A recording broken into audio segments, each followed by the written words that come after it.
todas las especialidades clínicas podríamos decir que las enfermedades las podemos encajar en enfermedades degenerativas, inflamatorias, metabólicas, infecciones, cáncer y psicológicas. Probablemente en nuestra especialidad un grupo muy fuerte es el de patología inflamatoria. Afortunadamente los cánceres en reumatología son poco fuertes. Tenemos el tema de las psicológicas, dolor, fibromialgia, que probablemente, pero nos vamos a centrar en patología inflamatoria autoinmune, concretamente en el grupo de artritis reumatoide, lupus y vasculitis, que es un grupo de enfermedades que yo creo que ha tenido un desarrollo importante. Pocos grupos terapéuticos han tenido una evolución terapéutica tan importante como han sido las enfermedades autoinmunes. Concretamente, si nos centramos en el grupo de la artritis reumatoide, ha sido espectacular. En los últimos 15 años, aproximadamente 15 años, podremos hablar de más o menos 3 grandes revoluciones terapéuticas. Por un lado, tenemos la primera revolución terapéutica, que es el de los fármacos biológicos que van dirigidos sobre todo frente a una citoquina, ya sea el TNF-alfa, la interleuquina 6, etc. Y nosotros es que en reumatología seguimos más o menos los pasos que ha seguido la oncología. Primero son los biológicos. La segunda revolución terapéutica son las pequeñas moléculas, sobre todo el grupo de los fármacos que inhiben las Janus quinasas, que esto más que bloquear una citoquina, bloquean una vía de señalización, por lo cual estamos bloqueando varias citoquinas. El primer fármaco autorizado, uno de los primeros fármacos, tofacitinib, bloquea nada más y nada menos que unas 30-32 citoquinas. Lo que pasa es que cuando bloqueamos TNF, bloqueamos de forma irreversible ese TNF al que se une infliximab o cualquiera de los otros 5 fármacos que van frente al TNF. Cuando bloqueamos una vía de señalización, estamos bloqueando de forma reversible, a diferencia del biológico que bloquea de forma irreversible, y no bloqueamos totalmente, bloqueamos parcialmente, y además en un determinado momento estamos bloqueando más un subtipo celular y en otro momento estamos bloqueando. Por eso son fármacos más imprevisibles a la hora de intentar entender tanto el mecanismo de acción como los posibles o potenciales efectos secundarios. Y seguro que viviremos en el mundo de la patología autoinmune el gran grupo de la inmunoterapia, de la modulación inmune. Seguimos el paso de la oncología. Cualquiera de los que estamos aquí, si nos dan a elegir entre tener un cáncer pulmonar con metástasis o tener una artritis reumatoide, es obvio que todos elegiremos artritis reumatoide. No es de extrañar, por lo tanto, que la investigación terapéutica haya sido mucho más avanzada en el mundo de la oncología, pero teniendo en cuenta que comparten patología tumoral y patología autoinmune, muchos mecanismos intrínsecos celulares, etc., no es de extrañar que determinados fármacos, determinados mecanismos hayan tenido autorización de la EMA del primer biológico en oncología, rituximab.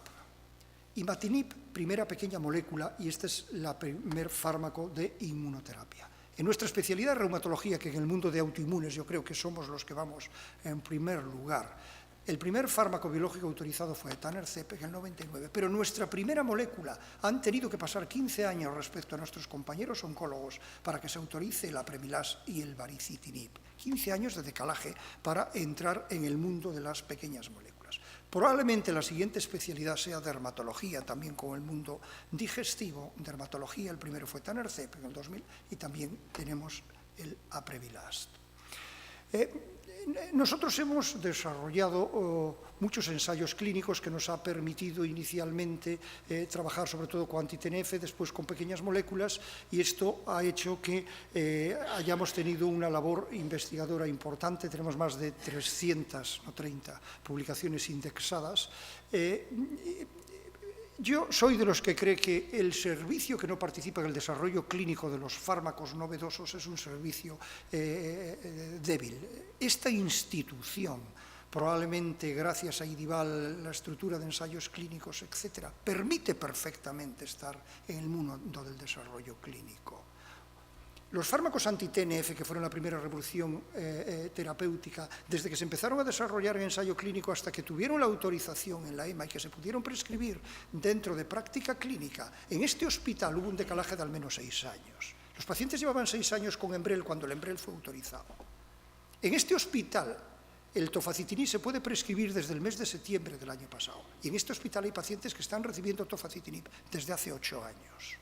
Es decir, el haber participado en ensayo clínico con la fase doble ciego por las normas éticas de la EMA en artritis reumatoide no permiten que sean más de 12 semanas. Implica que después tendrán una ganancia terapéutica impresionante respecto. Todas las citoquinas, o la mayoría de las citoquinas, al igual que las hormonas, tienen un sistema de actuación muy similar. Los receptores de superficie en los distintos subtipos celulares están inactivos. Cuando llega la citoquina, este receptor tiene un cambio conformacional. El receptor dimeriza y posteriormente se transmite la señal desde la parte interna gracias al proceso de fosforilación. Y los tipos de fármaco que se ha utilizado en patología autoinmune ha sido muy distinta. Por un lado son las grandes moléculas o fármacos biológicos, son grandes porque son grandes. Y las pequeñas son pequeñas porque son pequeñas. Tampoco hay que ir a Harvard para entender eso. Y son pequeñas cuando tienen más o menos 5.000 Daltons y son grandes cuando tienen 50.000, 70.000. Las pequeñas son capaces de atravesar la membrana celular y por lo tanto actúan dentro de la célula. Las grandes, como los biológicos, no atraviesan la membrana celular y siempre están actuando fuera, independientemente de otras muchas diferencias que iremos viendo. Una de las citoquinas más importantes en patología autoinmune es el TNF-alfa, que como saben es un trímero. Los 5 fármacos anti-TNF que están comercializados, los 5 van frente al TNF y bloquean el TNF, el fármaco biológico, gran molécula, sea el que sea el fármaco. La interleuquina 6 es probablemente la segunda citoquina más importante, y según qué patología incluso es la más importante en patología autoinmune. Los fármacos que actúan frente a la interleuquina 6 no van frente a la citoquina, van frente al receptor. Los distintos laboratorios que yo nunca entenderé, por ejemplo Janssen, que han decidido desarrollar fármacos que van frente a la interleuquina 6 han fracasado. La interleuquina 6 hay que bloquear el receptor, no hay que bloquear la citoquina. El TNF no hay que bloquear el receptor, hay que bloquear la citoquina, porque la forma de actuar, de transmitir señal, etcétera, son distintas de las distintas citoquinas. Los fármacos que van frente al IL-6, por lo tanto, bloquean el receptor y disponemos en este momento de dos, tanto tocilizumab como sarilumab. Estos son grandes moléculas. Este fármaco no es capaz de atravesar la membrana celular, los fármacos biológicos, que se llaman biológicos porque para su fabricación se necesita siempre la intervención de un ser vivo, a diferencia de las pequeñas moléculas que son sintéticos y son de síntesis química.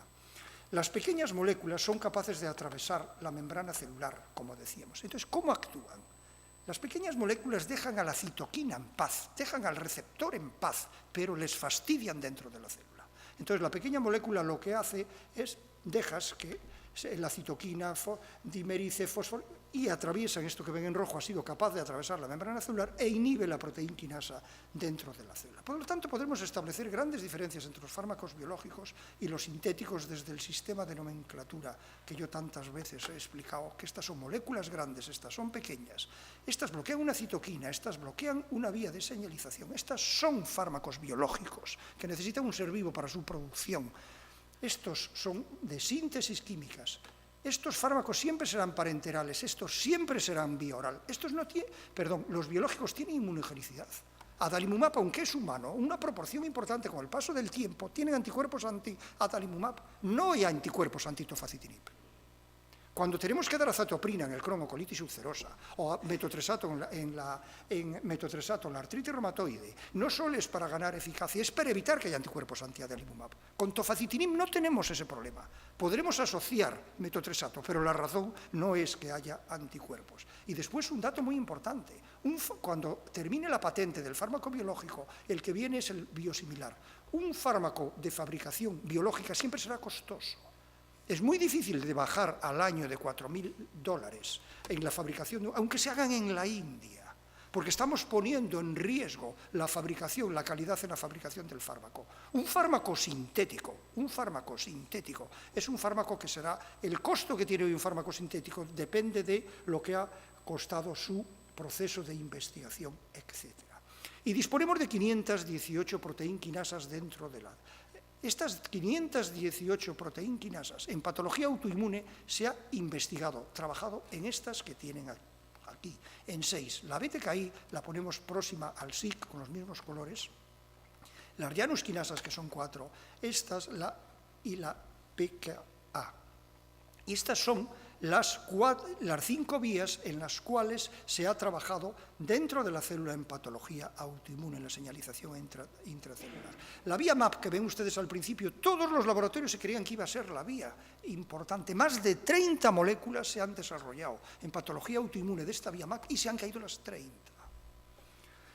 En la vía SIG-BTK, en artritis reumatoide también han fracasado. Vamos a ver en lupus eritematoso qué ocurre. Aquí lo que se ha actuado sobre todo en las citoquinas de fuera, interleuquina 17, la 1 y el TNF-alfa. Aquí actúa el Aprevillast y aquí tenemos las Janus quinasas, que son probablemente los fármacos inhibidores de Janus quinasas los más importantes.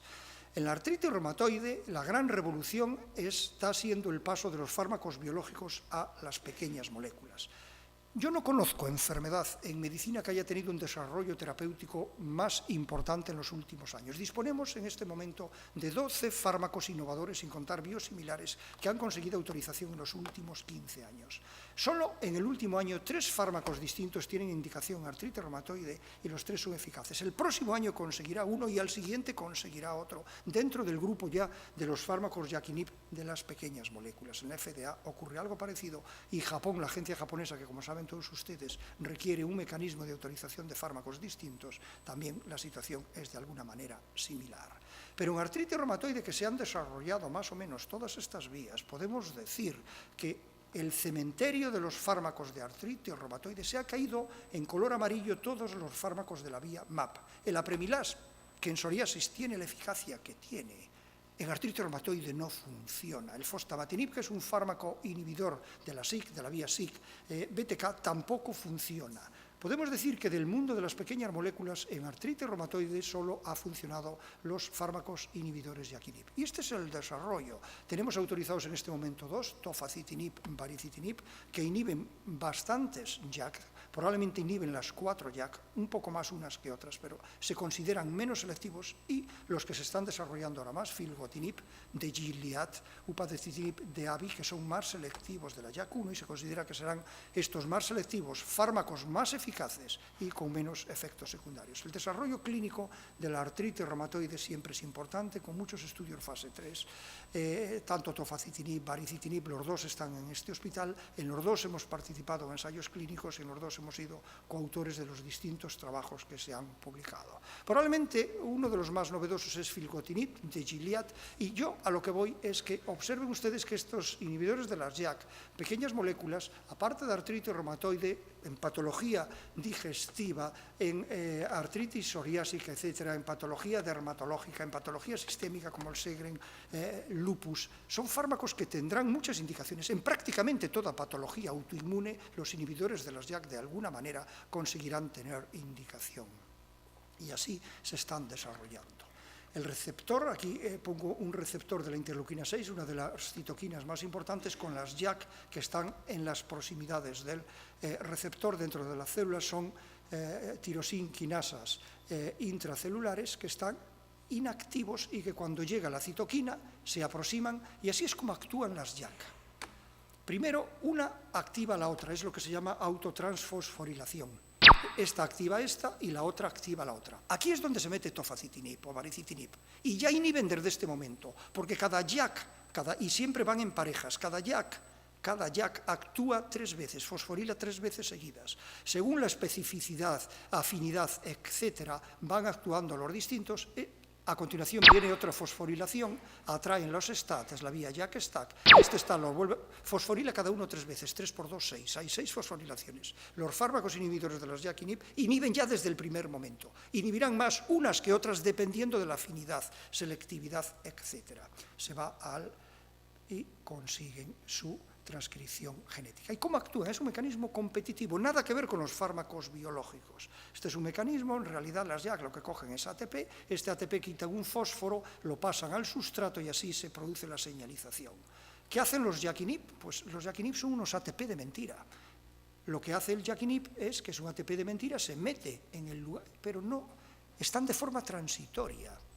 Este Yakinib está aquí durante 24 horas, el baricitinib tiene una vida media de prácticamente todo el día, durante un ratito está en esta JAK, pero al rato puede estar en otra.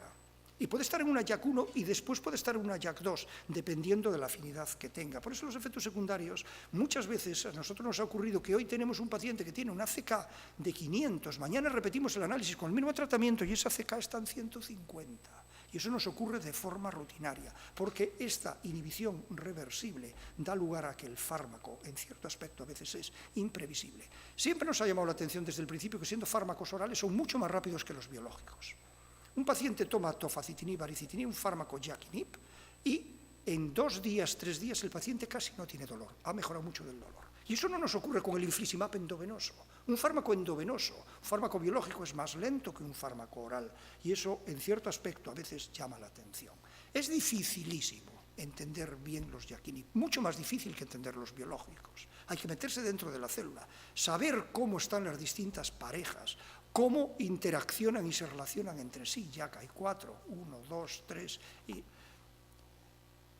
los fármacos tienen una distinta especificidad. Por ejemplo, baricitinib inhibe mucho la 1, la 2 y respeta la 3. El otro que está comercializado, el tofacitinib, inhibe sobre todo la 3, respeta la TIC2, son fármacos distintos, con mecanismos distintos. Yo nunca entenderé cómo puede haber comunidades autónomas que solo tienen uno autorizado, cuando son fármacos totalmente distintos, desde el punto de vista de efectos secundarios, de metabolismo, etc.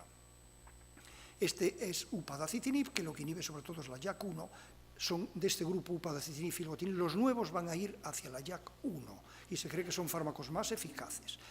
Entender estos fármacos habría que entender las distintas parejas y cada citoquina por qué pareja señaliza. Esto es complejo. Y así podemos entender bien la eficacia y podemos entender bien los efectos secundarios. Esto hay que estudiar mucho y estar muy metido para realmente llegar a entender este sistema. Lo que está claro es que podemos establecer entre ellos. Diclofenaco es un inhibidor de la COX-1, el Voltaren. Naproseno es un inhibidor de la COX-1, naprosin. Y no tienen nada que ver. El uno produce infarto y el otro es cardioprotector. El que 2 fármacos son inhibidores de la COX-1 no significa que sean iguales. El que 2 fármacos bloquean las JAK no significa que son iguales. Baricitinib y tofacitinib no tienen nada que ver.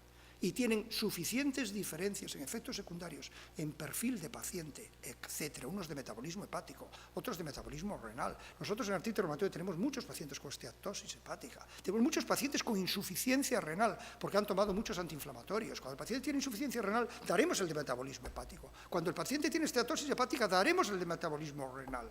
El baricitinib se asocia a trombosis venosa, el tofacitinib no da trombosis venosa, el uno da linfopenia, el otro no da linfopenia. Hay suficiente perfil de pacientes como para dar de forma distinta el uno y el otro.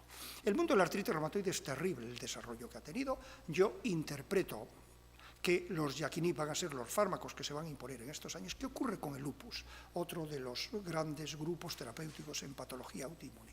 Aquí podemos decir que son sobre todo los fármacos que van frente al CD20, rituximab y otros, y frente al belimumab. Entender el lupus es entender la fisiología de la célula B. La célula B es la que produce los autoanticuerpos. Produce los anticuerpos buenos y los malos. Autoanticuerpos, el DNA y el causante en esencia de la enfermedad. El linfocito B tiene en su superficie una serie de marcadores específicos, de los cuales probablemente el más importante es el CD20.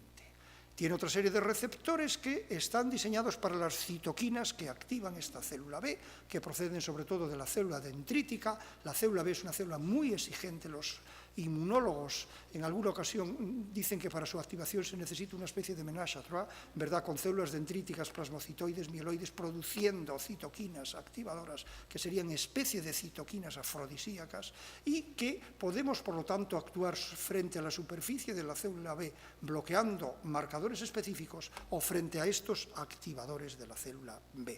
Pero incluso podemos decir que necesita más estímulo esta célula B y necesita también de la célula T, y el mecanismo de activación realmente de la célula B es complejo.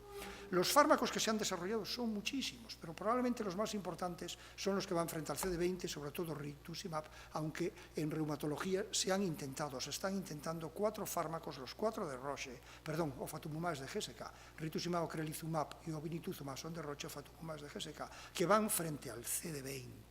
Otros fármacos van frente a las citoquinas activadoras, como pueden ser los interferones, interleuquina 6 o el BLyS.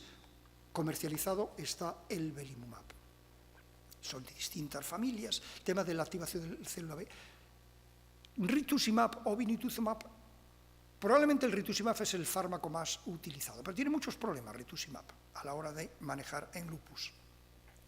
Rituximab, ocrelizumab, ofatumumab, obinutuzumab, todos ellos están, yo creo que con los años se impondrá este fármaco anti-CD20 porque tiene menos efectos secundarios. Esto es para llamar la atención el sistema de nomenclatura. Los ZUEs, que son humanizados, tienen solo esto de ratón, esta parte, en cambio los otros son totalmente humanos. Hay quien dice el que un fármaco sea totalmente humano no obligatoriamente implica que tenga menos efectos secundarios. Por ejemplo, ofatumumab, que es totalmente humano, tiene más reacciones infusionales, tiene que el obinutuzumab, que es humanizado. No siempre el que sea totalmente humano. Por ejemplo, sarilumab no tiene menos reacciones que tocilizumab, que es un inhibidor de la interleuquina 6. La diferencia entre estos 4 fármacos es la forma de matar. La forma de matar al linfocito B. La forma de matar al linfocito B se puede matar por citotoxicidad por células, por el complemento directamente induciendo apoptosis. Y hay formas más fisiológicas de matar y formas menos fisiológicas de matar. La forma de matar comiéndose directamente la célula, como los macrófagos, citotoxicidad por células, es una forma bastante fisiológica y que no produce demasiados efectos secundarios.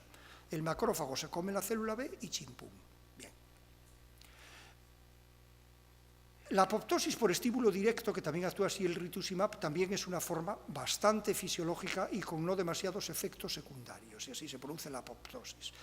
Si a ustedes les dijeran que tienen que morirse por un mecanismo autoinmune, nunca elijan el complemento. El complemento es sin duda la forma más cruel de muerte. El complemento lo que hace, que está muy bien diseñado para destruir el meningococo y se deposita en la superficie del meningococo y produce lo que es el complejo de ataque a membrana, es una forma de muerte terriblemente cruel. Fíjense este pobre linfocito B que se deposita en él el complemento, ¿verdad? Se activa y se produce el complejo de ataque a membrana. Este complejo de ataque a membrana lo que produce es un orificio dentro del linfocito B y por un sistema de ósmosis entra agua. Y esta agua hace que explote. Entonces, no es de extrañar que rituximab y otros fármacos que producen la muerte, sobre todo por la activación del complemento, sean fármacos que se asocian a la liberación de citoquinas importantes, rituximab, etcétera, o ofatumumab, que da mucho. Entonces, la lucha de los CD20 es conseguir fármacos que la muerte sea sobre todo dulce y que no sea por activación del complemento. El otro fármaco son los inhibidores de un afrodisíaco citoquina como es el BLyS, muy importante, es el belimumab, es el único que tiene indicación en este momento en el lupus. Rituximab no la tiene. Si ponemos rituximab hay que pedir consentimiento informado. En cambio, belimumab sí tiene indicación y belimumab produce una fuerte de muerte tan dulce que no tiene prácticamente efectos secundarios. El BLyS está activando continuamente la célula B. Si tú bloqueas el BLyS, no se produce esta activación y se produce una apoptosis, se bloquea el BLyS y entonces lo que ocurre es una apoptosis de la célula B por deprivación de BLyS. Y no hay ninguna enfermedad que yo conozca, desde luego, en patología autoinmune que haya habido tanto fracaso terapéutico como en el lupus. Yo este cementerio ya lo tengo que cambiar por otro con más tumbas, porque está lleno de todos los fármacos para lupus que se han caído. Lupus solo hay un fármaco autorizado en este momento, el belimumab. Todos los demás están fuera de ficha técnica.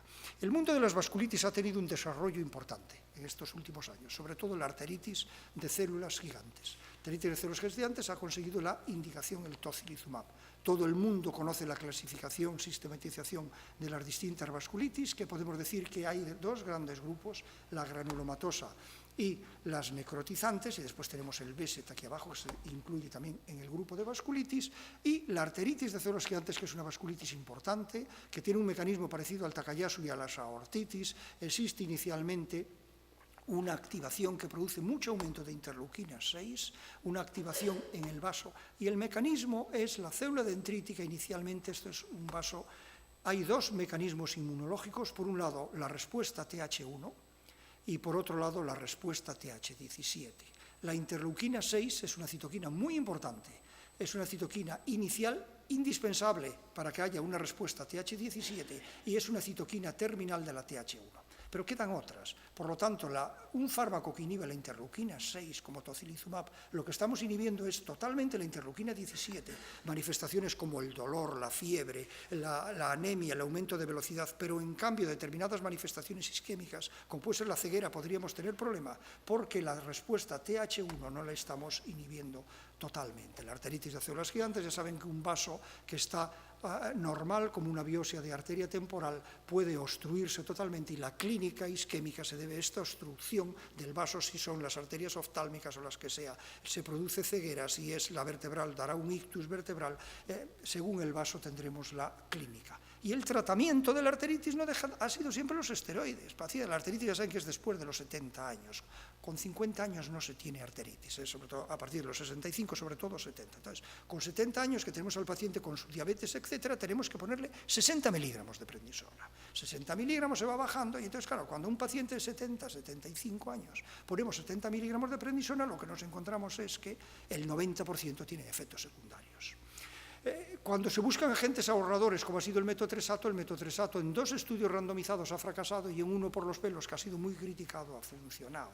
De tal manera que el metotrexato no tiene indicación en arteritis de células gigantes porque no ha conseguido. Pero es que además, si miramos, la incidencia de la arteritis de células gigantes, fíjese, es en Noruega, en Suecia, en Islandia, donde es más frecuente. En Estados Unidos es en los estados del norte, en Boston, en Minnesota, etc., en los estados del sur de raza negra, no es una vasculitis de países ricos. La arteritis de células gigantes es la vasculitis más frecuente de los países ricos, de Alemania, del Reino Unido, de Suecia. No hay en África, entre otras cosas porque no llegan a los 75 años. Y además, bien. Entonces, no es de extrañar que en la arteritis de células gigantes haya habido una investigación importantísima en los fármacos biológicos, y se han probado con todos, como no podía ser de otra manera. Se ha probado con los fármacos anti-TNF,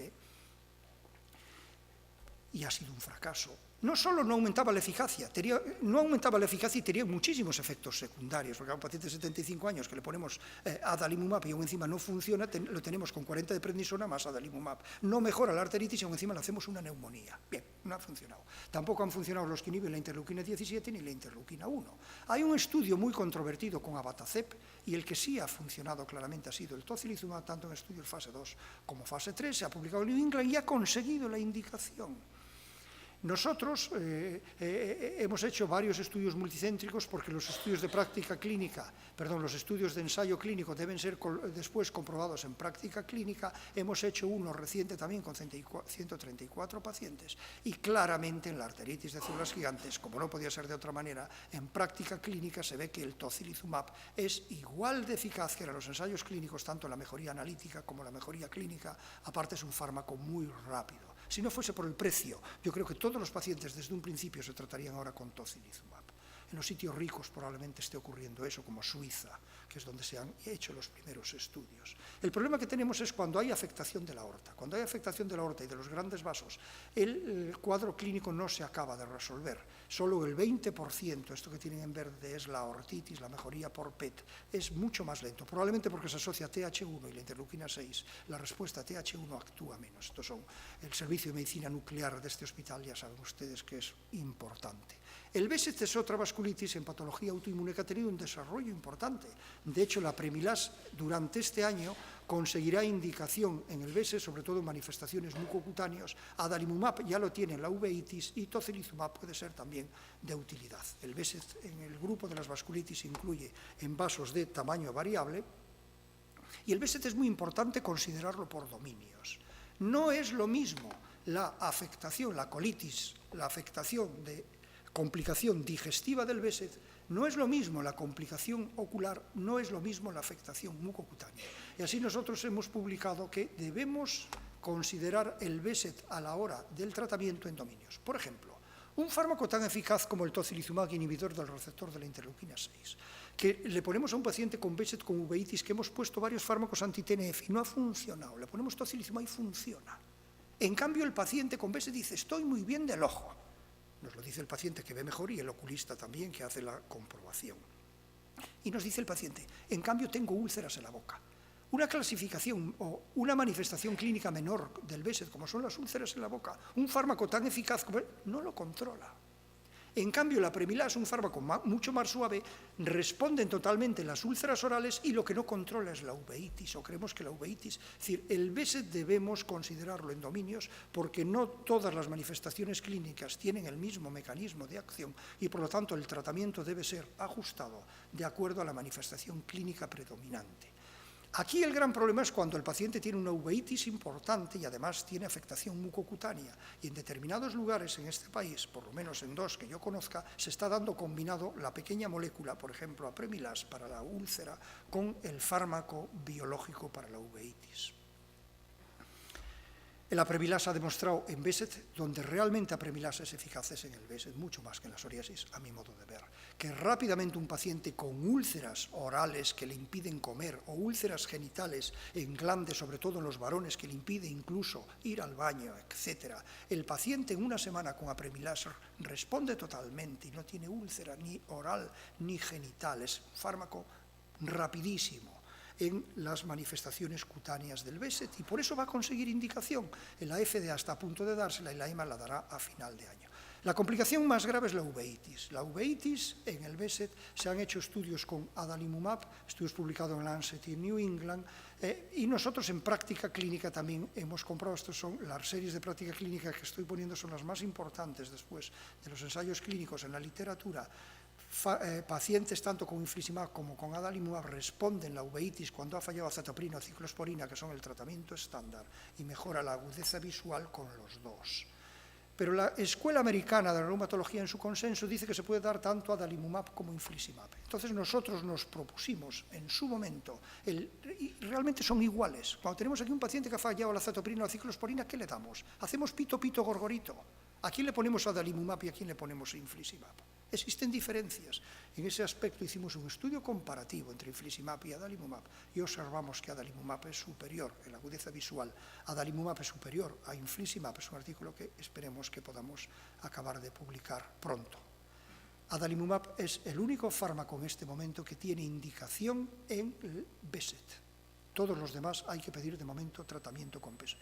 El Behçet, que se produce sobre todo en pacientes varones entre los 20 y 40 años, tiene una uveitis con 25 años, controlamos la uveitis al cabo del año, con 25 años, ¿y qué se va a estar? Hasta que se muera con 80 años con Humira, con adalimumab. Bajamos, suspendemos, ¿cómo se hace?